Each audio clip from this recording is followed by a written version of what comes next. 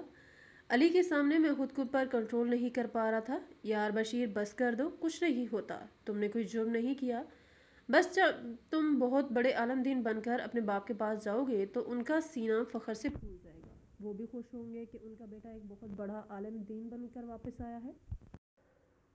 وہ مجھے مستقبل کے سہانے خواب دکھا رہا تھا۔ علی کیا سچ مچ ابا مجھے معاف کر دیں گے؟ وہ مجھے قبول تو کر لیں گے؟ وہ یہ تو نہیں کہیں گے کہ میں ان سے پوچھے بغیر گیا تھا؟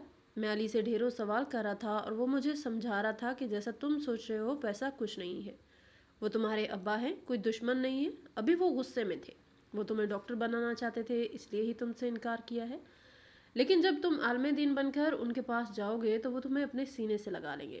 علی کی امید افزا باتیں سن کر میں بھی پر امید ہو گیا تھا، اور پھر اس نے مجھے ایک کمرہ دکھا دیا جہاں پر پہلے سے ہی 4 لوگ رہ رہے تھے، وہاں پر میرا بھی انتظام کر دیا گیا تھا۔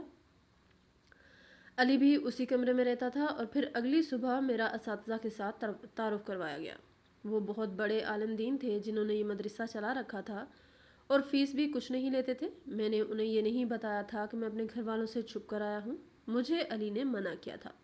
اس نے مجھ سے کہا کہ اگر میں نے کسی کو یہاں پر یہ بتایا تو وہ مجھے گھر بھیج دیں گے، اس لیے میں نے چپ سادھ لی تھی۔ یہاں پر کوئی بھی نہیں جانتا تھا کہ میں کن حالات میں آیا ہوں، صرف علی ہی میرے بارے میں سب کچھ جانتا تھا، اور آخر کار وقت یوں ہی گزرتا گیا۔ میں نے 10 سال کا کورس سلیکٹ کیا تھا، علی بھی وہی کر رہا تھا، اس کے 2 سال تو ہو چکے تھے، 8 سال رہتے تھے، لیکن میں نے ابھی شروع کیا تھا، اور پھر پورے 10 سال بعد ہی میں نے کسی قابل ہونا تھا۔ میں دل لگا کر پڑھتا تھا، میں صرف دن کا کورس نہیں کر رہا تھا بلکہ ساتھ ساتھ حفظ بھی کر رہا تھا۔ یہ میرا بچپن کا خواب تھا جو اب پورا ہو رہا تھا۔ ویسے بھی میں بہت زیادہ ذہین تھا، اس لیے میں بڑی جلدی یاد کر لیتا تھا۔ میرے اساتذہ بھی میری تعریف کرتے تھے کہ اللہ تعالیٰ نے تمہیں بہت تیز دماغ دیا ہے۔ وہاں پر لوگ میری تعریف کرتے تھے تو میری آنکھیں بھر آتی تھی، کیونکہ آج تک میرے گھر والوں نے کبھی بھی میری تعریف نہیں کی تھی، بلکہ ہمیشہ مجھے کام چور اور پڑھائی سے بھاگنے والے کے تانے ہی ملتے تھے، اور وہی تانے سن سن کر میں اب لاہور پہنچ چکا تھا۔ میں نہیں جانتا تھا کہ میرے پیچھے کیا ہوا ہے، ان لوگوں نے مجھے ڈھونڈا بھی ہے یا نہیں۔ میں جانتا تھا کہ ابا غصے کے تیز ہیں، انہوں نے بس یہی کہہ دیا ہوگا کہ بشیر آج سے میرے لیے مر چکا ہے۔ میں نے یہ الفاظ سنے نہیں تھے، مگر پھر بھی یہ الفاظ ابا کی آواز میں ہر وقت میرے کانوں میں گونجتے رہتے تھے۔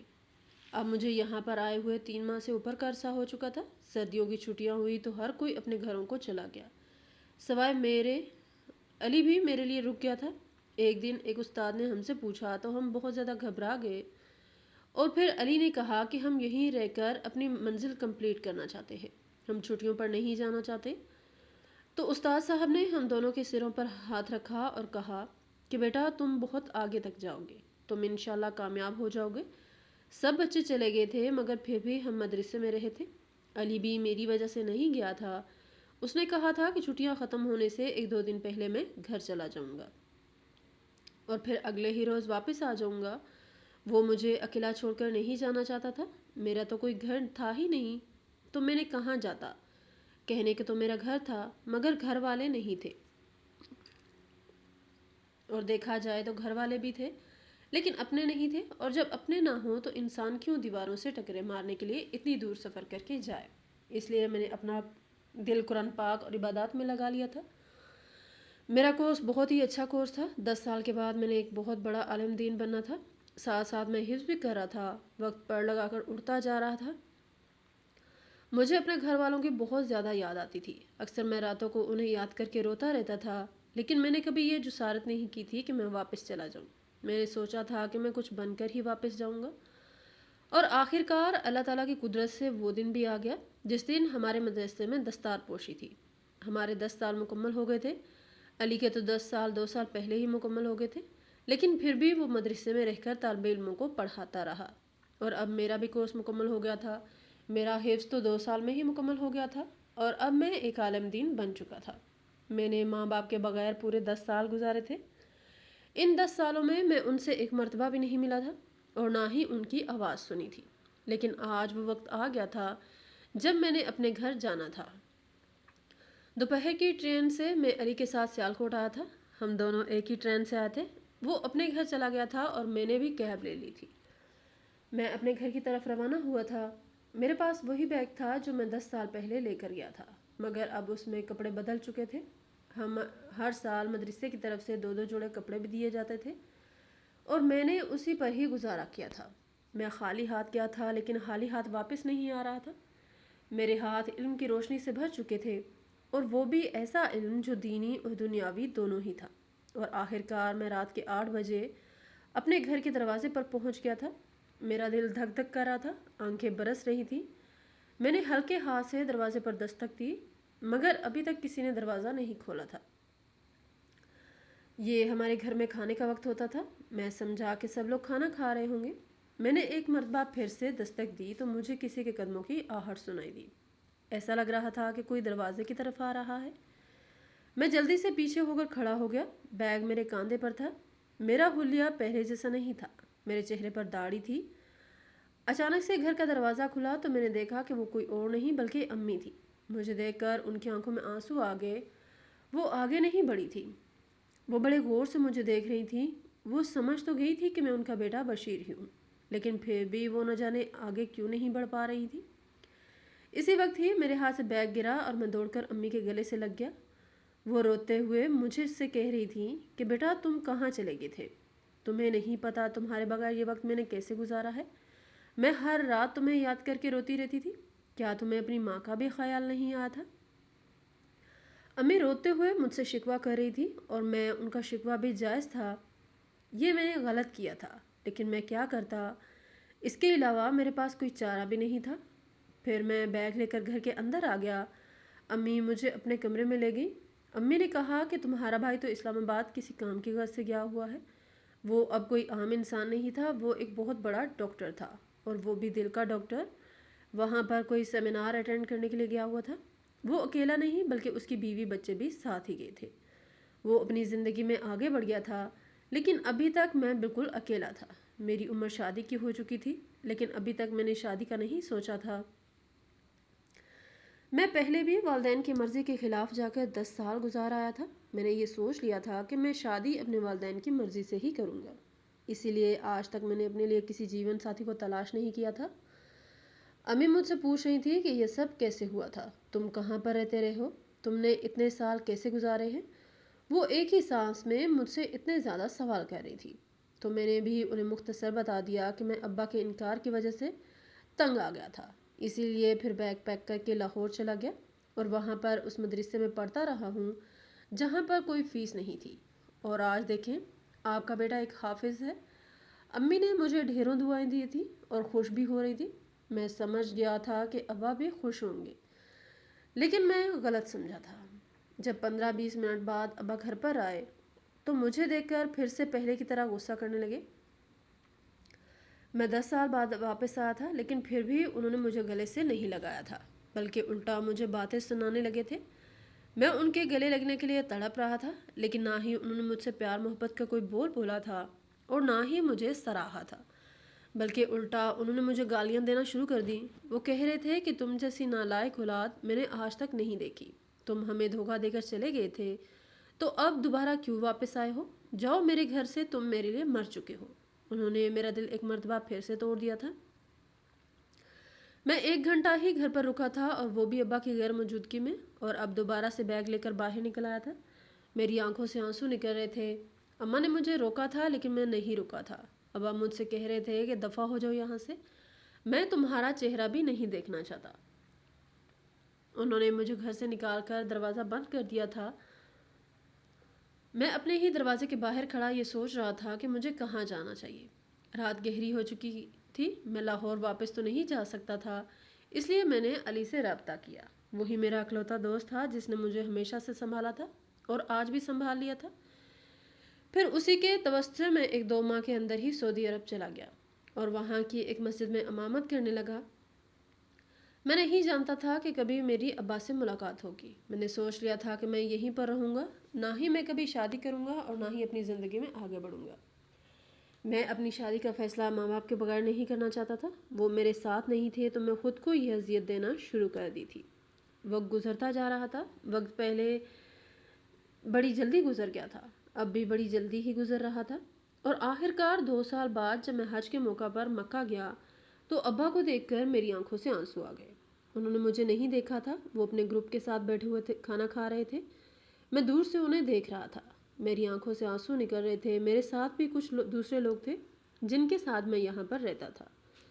وہ مجھے دیکھ کر حیران ہوئے اور بولے کہ کیا بات ہے، تو میں نے ان سے کہہ دیا کہ وہ میرے ابا ہیں۔ انہیں معلوم نہیں تھا کہ ہمارے درمیان کیا چل رہا ہے، وہ تو یہی سمجھے کہ میں نے ابا کو حج کے لیے بلوایا ہے۔ وہ کہہ رہے تھے کہ میں انہیں ابا سے ملوا دوں، لیکن میں نے کہا کہ میں ظہر کی نماز ادا کر لوں، اس کے بعد دیکھتے ہیں۔ اور اس کے بعد بھی میں نے بات کو گول مول کر دیا تھا۔ ہم مکہ کے ایک ہوٹل میں رکے ہوئے تھے اور ابا لوگ بھی ہمارے ہوٹل کے قریب والے ہوٹل میں رکے ہوئے تھے۔ میں انہیں ہر روز دیکھتا تھا، لیکن انہوں نے آج تک مجھے نہیں دیکھا تھا۔ آہستہ آہستہ سبھی لوگ میں یہ بات پھیل گئی کہ وہ میرے والد صاحب ہیں، لیکن آج تک کوئی یہ نہیں جان پایا تھا کہ ہمارے درمیان حالات خراب ہیں، اور نہ ہی کوئی یہ جانتا تھا کہ میں ابا سے نہیں ملا۔ سب لوگ تو یہی سمجھ رہے تھے کہ میں ابا سے مل آتا ہوں۔ اور ایک مرتبہ جب ہم حرم میں تھے تو میں نے دیکھا کہ جو لوگ میرے ساتھ حج کرنے کے لیے آئے تھے وہ ابا کی طرف جا رہے تھے۔ میں عصر کی نماز ادا کرنے کے بعد یہ دعائیں کر رہا تھا کہ وہ ابا سے میرا ذکر نہ کریں، کیونکہ میں اتنے عرصے بعد ابا کا سامنا نہیں کرنا چاہتا تھا۔ اب بھی میرے دل میں یہی خوف تھا کہ وہ مجھے سب کے سامنے ڈانٹ دیں گے۔ حالانکہ میں بہت بڑا ہو گیا تھا، میں ایک بہت بڑا عالم دین تھا، سارے سعودی عرب میں میرا چرچا تھا، میں ایک بہت بڑی مسجد میں امامت کرواتا تھا۔ پھر میں نے دیکھا کہ تمام حاجی جھک کر ابا کو سلام کر رہے ہیں۔ ابا حیرت زدہ کھڑے ہیں کہ آخر وہ لوگ انہیں کیسے جانتے ہیں۔ ابا نے اب تک کچھ پوچھا نہیں تھا، لیکن جب 2 حاجیوں نے آپس میں یہ کہا کہ یہ مولانا بشیر کے سگے والد ہیں تو ابا کی آنکھوں سے آنسو نکل آئے۔